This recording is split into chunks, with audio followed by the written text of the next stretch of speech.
বৈষ্ণো দেবীর প্রতি আমাদের শেষ প্রণাম জানিয়ে আমরা যাত্রা করলাম কলকাতার উদ্দেশ্যে। পায়ে হেঁটে হোটেল থেকে বাস স্ট্যান্ডে চলে এসেছি। গতকাল যেখান থেকে আমরা শিবখড়ি গেছিলাম ঠিক সেখান থেকেই এখন আমরা বাস ধরেছি। যেদিন এসেছিলাম যে বাসটা চেপে এসেছিলাম সেই বাসটার তুলনায় আজকের যে বাসটা এটা কিন্তু অনেকটা ভালো। মানে সিটগুলো অনেক স্পেস রয়েছে, পিছনে অনেক স্পেস, লেগ স্পেস রয়েছে, আবার লেগ রেস্ট রয়েছে, আর দুজনে বসার পর মাঝে 2-3টে জলের বোতল রাখা যাচ্ছে, মানে এতটা স্পেস। ভাড়াও কিন্তু আসার দিনে আমাদের 150 টাকা করে পার হেড ভাড়া পড়েছিল, আর আজকে আমরা ফিরছি, আজকে আমাদের ভাড়া কিন্তু বললো পার হেড 100 টাকা করে, একদম জম্মু স্টেশন পর্যন্তই যাবে। তো যা হয়, অনেক কিছু অজানা থাকলে অতিরিক্ত পয়সা খরচ করতে হয়, আর যখন আস্তে আস্তে সব জানা যায়। আমরা যেহেতু কাটরাতে 3 দিন ছিলাম, আমরা কাটরার অনেক কিছু জেনেছি। জানাগুলো এই ভিডিওতে আমরা শেয়ার করছি, যাতে করে আপনারা যখন আসবেন তখন আমরা যেভাবে যেখানে যেখানে যাতায়াত করেছি বা যাওয়া আসা করেছি, আপনারা যদি সেটা ফলো করেন তাহলে সেক্ষেত্রে আপনাদের অনেক সুবিধা হবে। আমরা জম্মুতায় কলকাতার ট্রেনে উঠে পড়েছি এবং আমরা যাত্রা করছি কলকাতার উদ্দেশ্যে।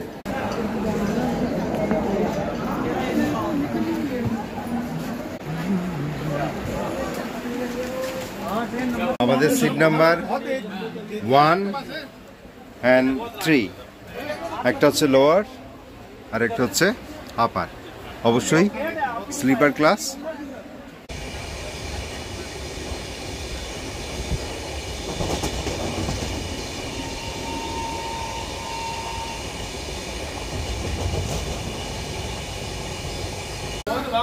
এখন লাক্সার স্টেশনে দাঁড়িয়ে রয়েছি, গাড়ি পৌঁছেছে এখনই, অলরেডি 2 ঘন্টা লেট, আর প্রচণ্ড ফগ, দূরের কিছু দেখা যাচ্ছে না, প্রচণ্ড ঠান্ডা, বার্থ থেকে কোনোভাবেই ওঠা যাচ্ছে না, চোখ মুখ ফুলে গেছে ঠান্ডায়, বীভৎস অবস্থা।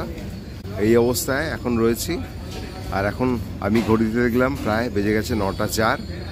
রোদ্দুর তো দেখা যাচ্ছেই না, মনে হচ্ছে কিছুক্ষণ পরে আবার রাত্রির হয়ে যেতে পারে।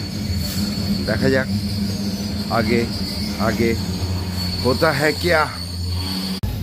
9:30 বাজে, খিদে পেয়েছে খুব, আর আমাদের সঙ্গে মুড়ি ছিল, চানাচুর ছিল, আর পেঁয়াজ ছিল, জমিয়ে সেটা মাখা হয়েছে। এই দেখুন, এই যে পেঁয়াজ, চানাচুর, মুড়ি জমিয়ে মেখে এখন আমরা খাচ্ছি। ট্রেন 2 ঘন্টা লেট। মোবাইলে চার্জ দেওয়ার যে পয়েন্ট ছিল গেছে, কাজ করছে না। ফোন করা হয়েছে, লোক পাঠাবে বলেছে। লঙ্কাগুলো আমরা ফেলে চলে এসেছিলাম, লঙ্কাগুলো আনি, নাহলে লঙ্কা দিলে না জমে যেত, কি আর করা যাবে, এই খাই।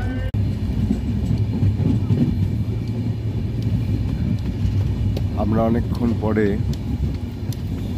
সূর্যের দেখা পেয়েছি এবং সূর্যের দেখা পেয়ে মন পুলকিত হয়েছে। আর এটা হচ্ছে নাজিমাবাদ। গতকাল চার্জ দেওয়া হয়েছিল, কিন্তু আজ সকালে যখন চার্জ দিতে যাই, পার্টিকুলারলি S6 এর কথা বলছি, যেখানে আমরা রয়েছি, কেউ চার্জ করতে পারছিল না, মানে মোবাইল চার্জের কথা বলছি। তো এখানে ফোন নাম্বার দেওয়া ছিল, সেখানে ফোন করার প্রায় আধ ঘন্টার মধ্যে লোক এসে পুরো কম্পার্টমেন্টের যে চার্জ পয়েন্টের যে ইলেকট্রিসিটি কাট হয়ে গেছিলো সেটা আবার রিস্টোর করে দিয়ে গেল। মানে এটা ভালো লাগলো, এই জন্য আমি এটা আলাদা করে বললাম। সত্যি এরকম তো এরকমই পরিষেবা তো পাওয়া উচিত। যাবার সময় হিমগিরিতে মনে হয়েছিল যেন কুকুর ছাগল নিয়ে যাচ্ছে, এখানে তবু এই পরিষেবা বা মানুষগুলো এসে জিজ্ঞাসা করছে যখন, তখন মনে হচ্ছে না মানুষ যাচ্ছি, মানুষ যাচ্ছি। 3-1-5-2 सियालदाह एक्सप्रेस जम्मू तवी से चलकर बरेली। আমরা এখন মুরাদাবাদ জাংশনে পৌঁছে গেছি 653 কিলোমিটার রাস্তা পেরিয়ে। আমাদের মোট 1981 কিলোমিটার রাস্তা পেরোতে হবে। সেটা ধরলে তাহলে 1/3, ঠিক 1/3 রাস্তা আমরা পেরিয়ে এখন মুরাদাবাদ জাংশনে পৌঁছে গেছি। আর মুরাদাবাদ জাংশনে ট্রেনের সমস্ত স্টাফ বদল হয়, তাই এখানে অনেকক্ষণ গাড়ি দাঁড়ায়, প্রায় 20 মিনিট। ট্রেন লেট ছিল, এখনও লেট আছে। এখন প্রায় আগে মাঝখানে 3 ঘন্টা লেট হয়ে গেছিলো, এখন ট্রেন মোটামুটি আধ ঘন্টা কমিয়ে 2.5 ঘন্টাতে নিয়ে গেছে। আশা করছি আরও একটু মেকআপ করবে এবং রাত্রের দিকে নিশ্চয়ই ট্রেন অনেকখানি মেকআপ করতে পারবে। কাল হয়তো আমরা ঠিক সময়ে পৌঁছতে পারবো।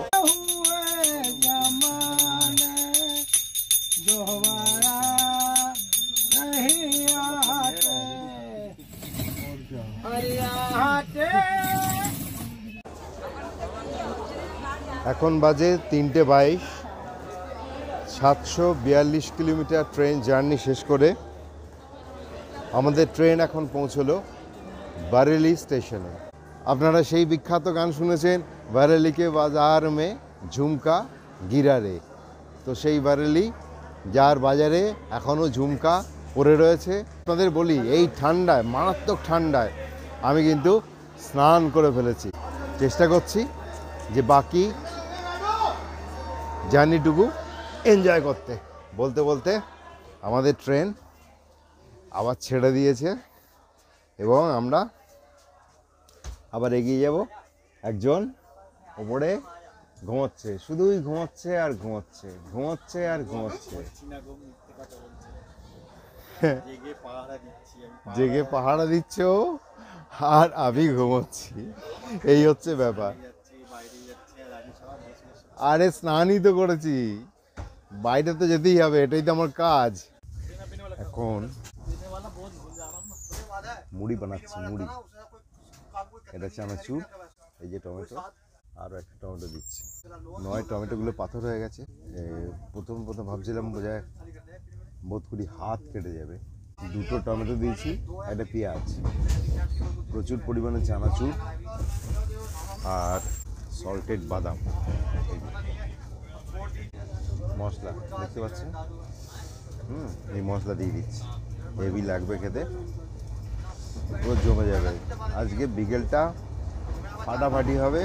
আর আগেই বললাম, যাওয়ার সময় ট্রেনটায় যতটা খারাপ লেগেছিল, যতটা বাজে অভিজ্ঞতা হয়েছিল, সেই তুলনায় এখনো পর্যন্ত এই ট্রেনে অভিজ্ঞতা কিন্তু যথেষ্ট ভালো। ফিল গুড ব্যাপার এখনো পর্যন্ত রয়েছে। রাস্তা কেটে গেলে তো মোটামুটি ট্রেন ফাঁকা হয়ে যাবে, যা আমি বুঝছি। এই হচ্ছে মুড়ি, কালারটা দেখুন, যে কোনো মশলা মুড়ি আর মানবে। এতটাই সুন্দর করে এটা মাখানোর চেষ্টা আমি করছি।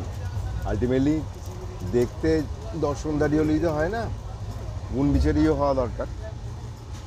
এটা যে দেখতে যতটা ভালো লাগছে, খেতে ঠিক ততটাই ভালো লাগবে তা নাও হতে পারে। তো আমি চেষ্টা করছি আর কি, যে আমি আপ্রাণ চেষ্টা করছি এটাকে কতটা উপাদেয় বানানো যায়। এই যে এই বাটিটা দেখছেন, এটা এনেছে শঙ্কর। এরকম বাটি আর 2-1টা কিনে রাখতে হবে, আমি বুঝতে পেরেছি। এটা খুব কাজের বাটি, খুব হালকা কিন্তু ভীষণ রকম কাজে লাগে।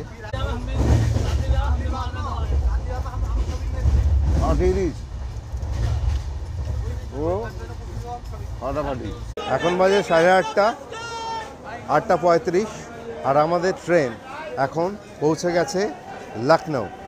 Lucknow, the city of biryani, the city of art and culture, the city of music. আজকের মতো এই লখনউ প্ল্যাটফর্মে দাঁড়িয়ে আপনাদের গুড নাইট জানাচ্ছি। আবার কাল সকালে দেখা হচ্ছে, কারণ ট্রেন খুব তাড়াতাড়ি ছেড়ে দেবে। আর ট্রেন কিন্তু এখনও সেই 2.5-3 ঘন্টা লেট রয়েছে। তাহলে আজকের মতো গুড নাইট, দেখা হচ্ছে আবার কাল সকালে। Good morning West Bengal. সারা রাত মোটামুটি ভালোই ঘুম হয়েছে। আর এখন আমরা বিহারের পাহাড়পুর ছেড়ে এগিয়ে যাচ্ছি। অনেকটা টাইম মেকআপ হয়েছে রাত্রে। আশা করছি যে শিডিউল টাইমে ধারে কাছে প্লাস মাইনাস আমরা পৌঁছে যাব। দেখি পাওয়া যাচ্ছে যে এটা স্বাস্থ্যকর জায়গা।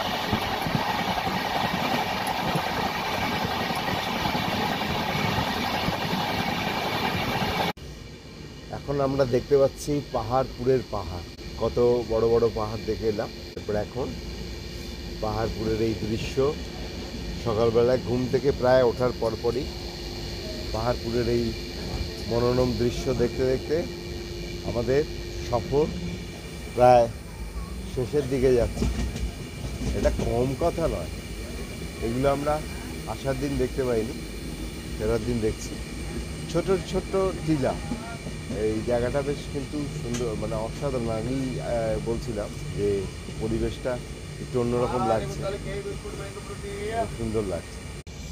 পাহাড়পুরের এই রাস্তাটা অসাধারণ। এই ঠান্ডাতে আমি বেশ দিব্যি দাঁড়িয়ে দাঁড়িয়ে ছবি তুলছি, কারণ অসাধারণ লাগছে দেখতে। বিহারের এই পাহাড়পুর নাকি ভালো, খুব ভালো জায়গা ঘোরার জন্য। জানি না কতজন আসে। ট্রেনের খাবার খেয়েছি সেই অর্থে, কিন্তু ফুল মিল সেভাবে নিইনি। তো আজকে আমরা ফুল মিল নিয়েছি ট্রেনে, সেটা হচ্ছে এগ মিল।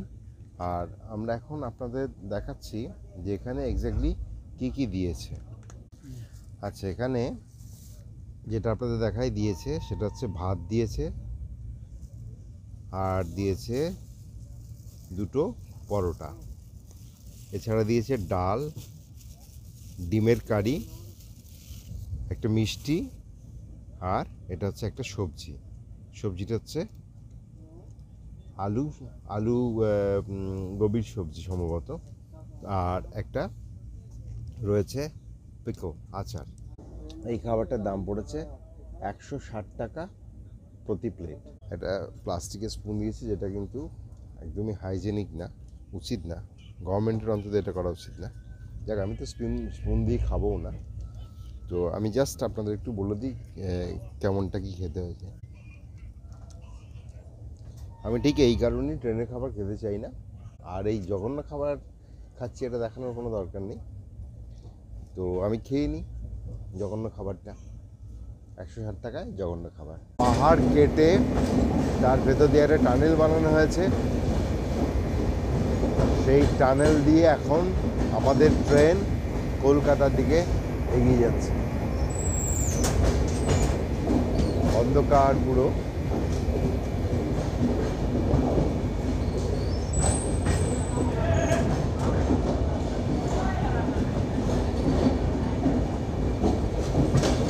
আর এই টানেল এবার শেষ হলো, আমরা আলোর মধ্যে ফিরে এলাম। জীবনে অনেক কিছু দেখার আছে যদি দেখতে চায় কেউ।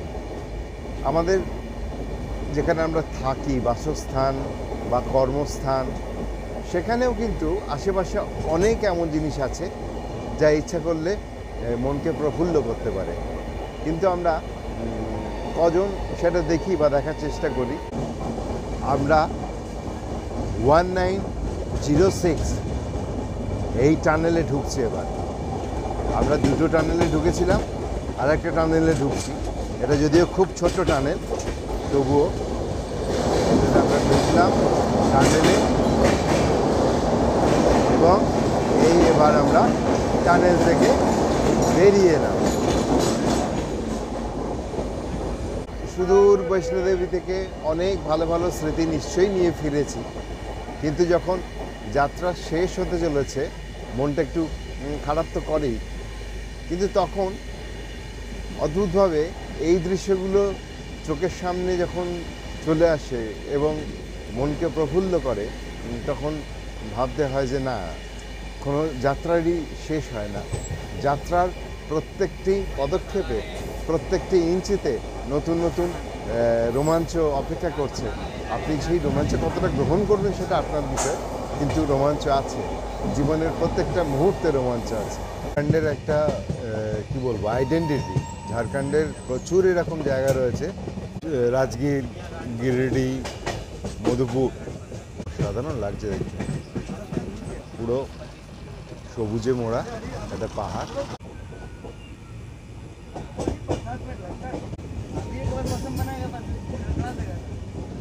আমাদের ট্রেন এখন ধানবাদে পৌঁছে গেছে। ধানবাদে পৌঁছে গেছে মানে প্রায় আমরা বাংলায় ঢুকে গেছি। ধানবাদে কিন্তু প্রচুর মানুষ এই ট্রেন থেকে ধানবাদে নেমেছে। আমার পিছনে দেখতে পাচ্ছেন প্রচুর লোক, মানে গোমর পরে ধানবাদ এই দুটো জায়গাতে প্রচুর লোক নেবে। মোটামুটি ট্রেন ফাঁকা হয়ে গেছে।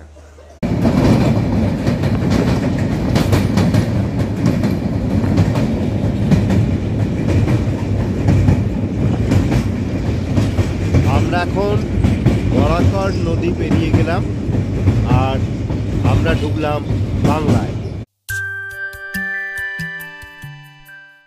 8 রাত 9 দিন কিভাবে যে পেরিয়ে এলাম, ভালোগুলো বুঝি এভাবেই তাড়াতাড়ি ফুরিয়ে যায়।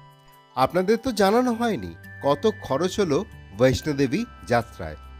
8 রাত 9 দিনের বৈষ্ণোদেবী যাত্রায় আমাদের সর্বমোট খরচ হয়েছে 6,500 টাকা প্রতি জন। বৈষ্ণোদেবী যাত্রার ভিডিও এখানেই শেষ হচ্ছে। ভিডিওগুলো ভালো লাগলে অবশ্যই লাইক, শেয়ার এবং কমেন্ট করতে ভুলবেন না। আর মনে করে সাবস্ক্রাইব করবেন। তাহলে আবার দেখা হচ্ছে নতুন এক জায়গায়, নতুন এক পর্বে। সকলে খুব ভালো থাকবেন, সুস্থ থাকবেন, আনন্দে থাকবেন এবং ভ্রমণে অমিতের সঙ্গে থাকবেন।